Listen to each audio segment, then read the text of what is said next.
فأنا ناصح لإخواني بالصدع بالحق تبيض وجوههم.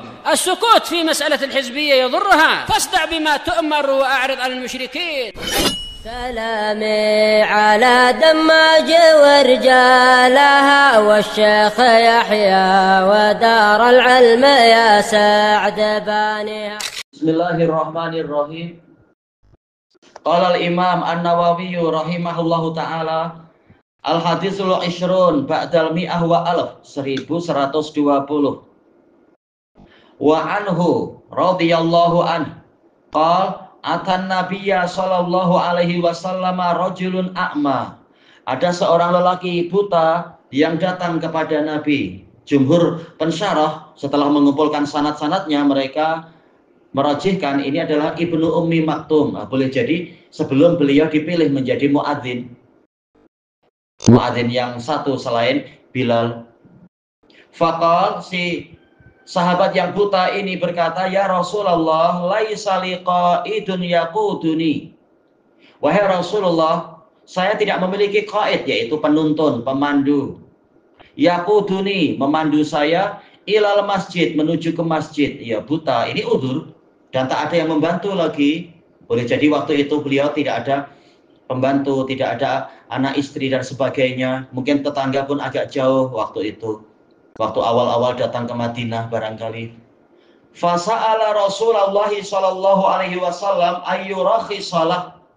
Maka dia meminta kepada Rasulullah sallallahu alaihi wasallam untuk memberikan keringanan kepadanya, memberikan tarkhis, rukhsah. Rukhsah ini adalah dikuranginya hukum, diringankannya hukum pada orang tertentu karena suatu udzur. Ini rukhsah dan ini bukan masuk di dalam bab nasikh mansukh. Adapun kalau berlaku untuk semuanya secara total semua diberi keringanan, ini biasanya dikatakan nasikh mansukh. Dulunya satu harus sabar menghadapi 10, kemudian diberi keringanan. Ayatnya datang dengan apa? 1 melawan 2. Ini dikatakan nasikh dan mansukh, sudah terhapus. Demikian pula sholat yang semula 50 menjadi 10. Ini dikatakan nasikh dan mansukh, ada yang terhapus, ada yang menghapus dan sebaliknya. Adapun kalau hanya untuk 1-2 orang, ini dipanggil rukhsah, keringanan khusus untuk orang-orang tertentu. Memang ini dibahas di dalam ilmu usul fikih. Kalau berlaku untuk semua, baru dikatakan ini adalah nasikh mansukh, dalilnya sudah terhapus. Dalil yang berat tadi misalkan. Sementara yang ini tetap dalilnya umum, hanya saja untuk orang-orang tertentu dimintakan rukhsah apabila udzurnya itu layak diterima. Fa yusalli fi baitih, sehingga dia cukup sholat di rumahnya saja. Fa rakhasalah, maka Nabi pun memberikan keringanan kepadanya karena ini jelas dohir. Dohirnya sudahlah buta, bagaimana menempuh jalan, demikian pula tidak ada penuntun dan seterusnya. Tapi falamma walla da'ah, tatkala orang itu berpaling, yaitu hendak pergi pulang barangkali atau apa, Nabi memanggilnya lagi. Fatalalah, Nabi bertanya kepadanya, hal tasma'un nida'a bis shalah, apakah engkau mendengar panggilan untuk sholat? Maksudnya panggilan yang ma'ruf di Madinah, yaitu panggilan dari masjid-masjid wakaf, mungkin Masjid Nabawi atau mungkin masjid kabilah masing-masing kampung, karena masing-masing kampung ada masjidnya memang di Madinah itu. Yang pasti memang masjid wakaf, bukan masjid individual yang belum diwakafkan. Qala na'am, dia mengatakan ya. Qal fa'ajib, maka penuhilah panggilan itu. Rawahu Muslim. Ini boleh jadi panggilan, yaitu tatkala Nabi memanggil dia, ini ada wahyu dari Allah, atau mungkin ya jelas lewat Jibril istilahnya, mungkin wahyu tetapi yang ghairu yutla, yang tidak dibacakan, yaitu bukan Quran tetapi berupa hadis, yaitu diperbaiki bahwasanya fatwa yang pertama tidak tepat untuk orang ini. Nabi maksum. Dijelaskan oleh Syekhul Islam, di antara bentuk kemaksumannya adalah ketika Nabi berijtihad menentukan suatu hukum, ketika betul mendapatkan 2 pahala dan ditetapkan menjadi hukum yang bersifat umum, yaitu semua hukumnya sama. Kalau mengalami udzur seperti itu. Tapi kalau keliru, langsung Allah memperbaikinya dengan wahyu khusus. Wahyu khusus dalam artian ada wahyu setelah kesalahan itu untuk memperbaikinya. Nah, seperti kali ini, wahyu pertama yaitu ijtihad Nabi, hukum pertama adalah boleh. Tapi tahu-tahu hukumnya diperbaiki, yaitu harus ada kejelasan. Hal tasma'un nida'a bis shalah, apakah engkau mendengar panggilan salat? Qala na'am, ya. Nah, kemudian Nabi mengatakan fa'ajib, maka penuhilah. Ini menunjukkan ternyata orang itu tidak diberi udzur. Kenapa tidak diberi udzur? Boleh jadi Nabi melihat badannya masih kuat. Memang Ibnu Maktum masih kuat, bahkan masih ikut perang, membawa bendera di beberapa peperangan, baik bersama Nabi ataupun bersama Khulafaur Rasyidin. Maka yang seperti ini Nabi tidak memberikan udzur selama dia masih mendengar adzan, yaitu tidaklah pergi jauh-jauh, tidaklah berangkatnya perjalanannya terlalu jauh, maka dia masih wajib untuk datang. Tentunya Nabi sudah tahu siapa sahabat ini sehingga memperkirakan insya Allah tidak ada bahaya, kecuali lah kalau situasinya memang berat, mungkin akan terlanggar kereta atau terlanggar apa, atau jatuh ke lubang, atau mungkin banyak hewan buas yang betul-betul mengancam, bukan yang jarang-jarang mengancam. Jelas keadaan boleh lain apabila situasinya berubah. Hukum boleh menjadi lain ketika keadaan berubah. Tapi secara umum adalah yang disebutkan di sini. Dan hadis ini menunjukkan semata-mata kebutaan dan semata-mata tidak ada penuntun itu belum cukup untuk menjadi rukhsah di dalam mendatangi sholat wajib. Masih harus datang dia. Bagaimana kalau kita bandingkan dengan hadis Itban bin Malik, yaitu Mahmud ibnu Labid.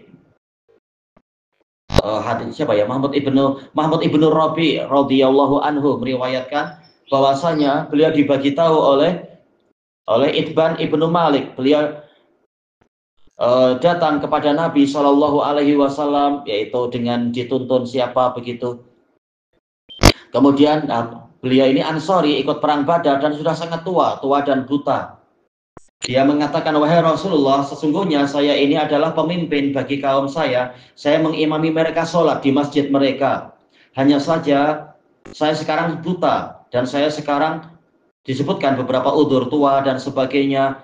Ketika kalau banjir datang, maka saya tak mampu untuk pergi ke masjid karena jalanan berubah jadi area banjir. Maklum kalau di Yaman pun macam itu, jalanannya lebih rendah daripada area sekelilingnya, sehingga kalau banjir, kalau air hujan sangat lebat itu jalanannya malah bagaikan sungai. Nah, sahabat ini tak mampu untuk meredah banjir macam itu. Maka kemudian dia mengatakan, saya ingin wahai Rasulullah untuk Anda datang ke rumah saya, sholat di dalam rumah saya untuk saya jadikan sebagai musola bagi saya. Nah, kemudian Nabi melaksanakan itu. Maka dijelaskan oleh para fuqaha, Itban bin Malik mendapatkan udzur, mungkin karena sudah terlalu tua, sudah lemah, tak mampu untuk harus meredah banjir. Jelas itu bahaya sekali, terutama banjir-banjir yang boleh jadi membawa kayu-kayu besar, nanti menghantuk, padahal beliau ini sudah buta lagi, akan sangat susah, dan seterusnya. Maka beliau ada udzur. Adapun yang di hadapan kita ini, kalau betul yang rajih memang beliau adalah Ibnu Ummi Maktum, Nabi tidak memberi udzur karena mendapati beliau ini buta tetapi masih cukup muda dan kuat dan sebagainya.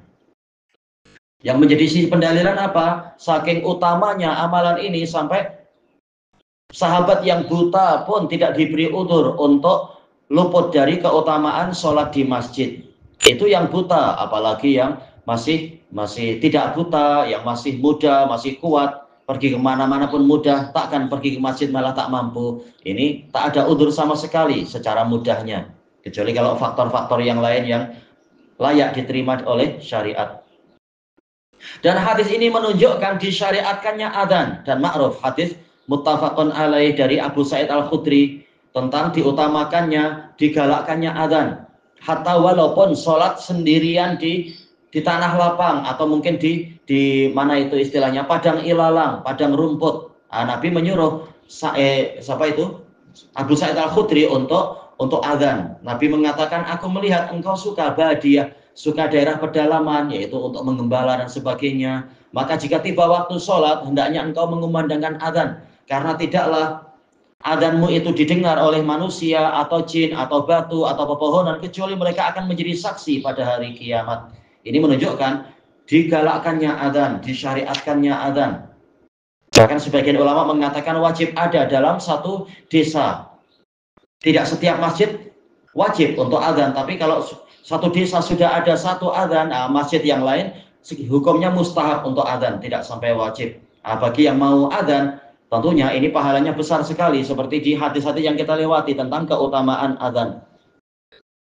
Adzan ini menjadi iqamatul hujjah untuk orang-orang yang mendengarnya. Kalau dia mendengar adzan tanpa udzur, maka dia wajib untuk datang ke masjid itu, kecuali yang ada udzur dan semacamnya. Dan hadis ini menunjukkan bahwasanya Allah Ta'ala suka untuk para hambanya datang memenuhi seruannya dan untuk menjalin hubungan dengannya. Kita tahu as-shalah adalah silatun bainal abdi wa rabbih. Salat adalah penghubung antara hamba dengan Rabbnya, sebagaimana dijelaskan oleh Imam Ibnu Rajab Al-Hambali di dalam Jami'ul Ulum wal Hikam. Baik. Maka barang siapa tidak mau datang, berarti hakikatnya dia memutuskan hubungan dengan Allah. Kalau orang buta saja tidak diberi udzur, tetap harus menjalin hubungan dengan Allah dengan yang sudah sangat ringan, bukan lagi 50 kali sehari, tapi cuma 5 kali. Yang tidak buta lebih wajib lagi untuk datang. Kalau yang buta saja wajib datang, apalagi yang tidak buta.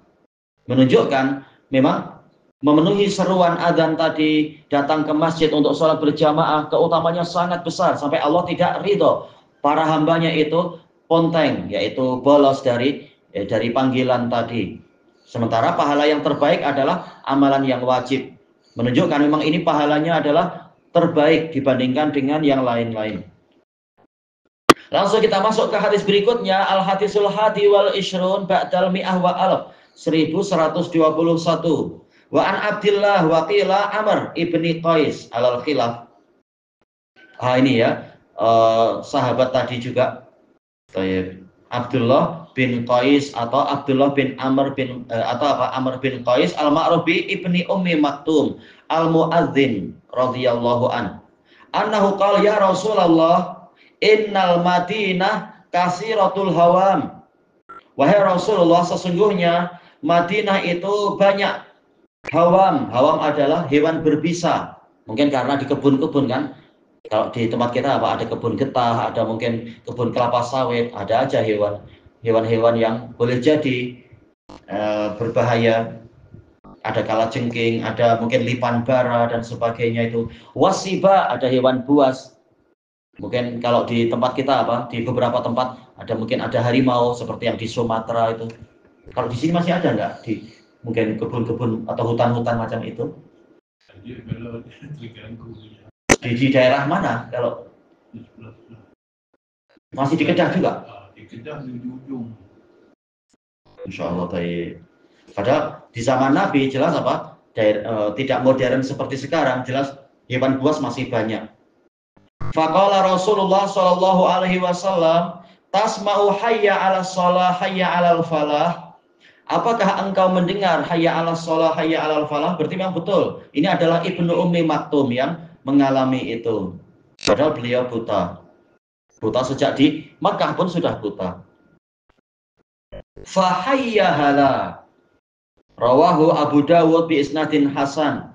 Bahkan Syekhuna Abu Amr mengatakan sahih li ghairih karena ada penguat-penguatnya.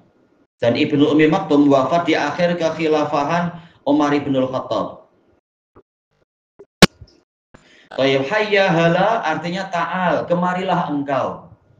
Ini menunjukkan bahwasanya memang beliau inilah yang mengalami udzur tadi, yaitu mengalami kebutaan dan minta udzur kepada Nabi. Tapi ternyata Nabi bertanya, apakah engkau mendengar hayya 'alas shalah, marilah kepada salat, hayya 'alal falah, kemarilah menuju kepada keberuntungan. Jawabannya na'am. Maka Nabi mengatakan fahayyahala, kemarilah engkau. Ini isim fi'il amr di mana ta'al, ia kemari. Padahal di sini Ibnu Ummi Maktum Tidak hanya menyebutkan saya buta dan tidak ada penuntun, tapi mengatakan banyak hewan berbisa dan juga banyak hewan buas, tapi ternyata Nabi masih tidak memberikan udzur. Padahal untuk sahabat yang lain yang buta diberi udzur, menunjukkan boleh jadi Ibnu Ummi Maktum ini memang seperti dalam biografinya masih kuat, masih ikut perang dan sebagainya, maka tetap disuruh untuk berangkat ke masjid.